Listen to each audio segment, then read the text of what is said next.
The closure of three mid-sized U.S. banks since March and the takeover of Swiss giant Credit Suisse by rival UBS is contributing to growing concerns around the Canadian banking system. However, risk management experts believe the likelihood of a shock that could impair the Canadian financial system has decreased since last year.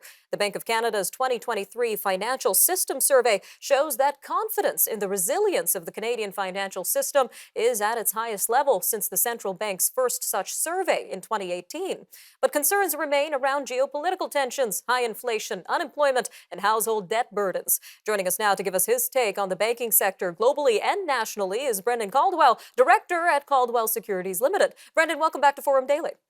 Always great to be here, Nima. Always great to have you. Now, banks regularly go through stress tests to see if they could handle adverse economic scenarios. However, it seems that rising interest rates are not a factor when it comes to this. So do you think this has been the major problem here, Brendan? I think you might be referring to the U.S. I'm not actually sure what they do in Canada, but they say generals always prepare for the last war. So I think central banks always prepare for the last crisis. During the last crisis, the big financial crisis of 2008, interest rates on government guaranteed debt went to near zero, where the spreads, the difference between government debt and what everybody else had borrowed at, widened out considerably. And so the big risk that central banks were concerned about was credit risk. What is the risk that the underlying credit, the underlying issuer bonds would actually go bankrupt? And so stress tests very much focused around that.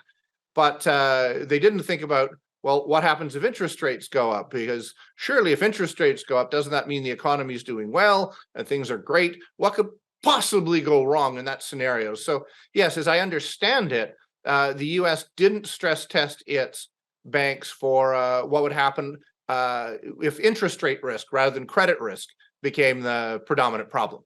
And for those who may not be familiar, Brendan, can you walk us through how and why these U.S. bank failures have been occurring in the first place? Oh, yeah. So again, financial crisis, they had bad investments. That's the technical investment terminology. Stuff was just bad. It was packaged up and perfume sprayed on it so that it would smell good, but it was just bad, bad, bad to the core. And that's 2008. Flash forward to the present, the investments these banks had weren't bad as such. They were genuinely government guaranteed debt.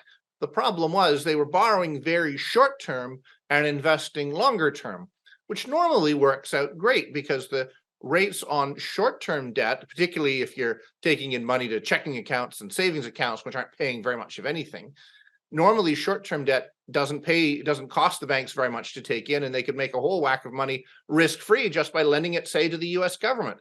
The problem is when short-term rates go up, and they went up very, very quickly, and you're left holding long-term debt, you now get your cost of capital, your borrowing short, actually costs more than the price of the bonds, the interest rates you're getting on the bonds that you held long. So this interest rate mismatch really is what sent a lot of these U.S. banks into a tizzy and eventually into receivership and bankruptcy.